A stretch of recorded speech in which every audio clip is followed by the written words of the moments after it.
মির্জাপুর উপজেলা কল্যাণ সমিতি ঢাকার সম্মানিত সভাপতি।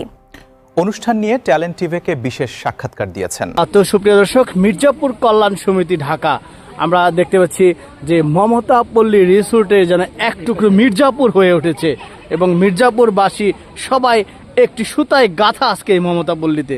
তো আমরা এই মির্জাপুর কল্যাণ সমিতি ঢাকার সম্মানিত সভাপতি যিনি রয়েছেন, আমরা তার কাছে একটু জানবো আজকের আয়োজন সম্পর্কে। জি স্যার, আমাদের দর্শকদের একটু বলবেন। ধন্যবাদ।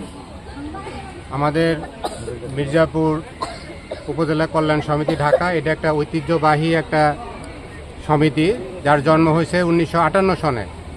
এবং আমরা মির্জাপুরের যে সমস্ত সাধারণ নাগরিক ঢাকায় বসবাস করি, আমাদের সকলের জন্য, সকলের একত্রিত হওয়ার জন্য, সকলকে আনন্দিত করার জন্য সবসময় একসঙ্গে থাকার চেষ্টা করি এবং একজন আরেকজনের যে কোনো ভালো মন্দ আপদে বিপদে পাশে থাকার চেষ্টা করি।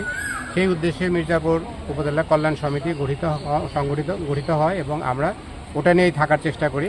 আজকে আমাদের প্রতি বছরের মতো এবারও একটা পিকনিক বা বনভোজন, যেটা যদিও গরমের মধ্যে হয়ে গেছে। আর সেই সাথে আরেকটা উদ্দেশ্য আমাদের আছে, সেটা হলো যে আমাদের মির্জাপুর উপজেলার নতুন সাংসদ জনাব আবুল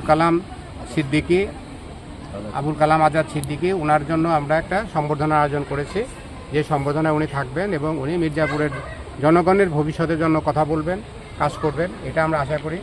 আর আমি সর্বশেষ সেখানে উপস্থিত মির্জাপুর উপজেলা কল্যাণ সমিতির যে সমস্ত সদস্য, তাদের পরিজন নিয়ে আসেন, আমি সবাইকে ধন্যবাদ জানাই এবং আমি সবার সুন্দর এবং সুখী ভবিষ্যৎ কামনা করি। সবাই যেন ভালো থাকে, ভালো থাকুক সবাই, ভালো থাকুক বাংলাদেশ। ধন্যবাদ আপনাকে।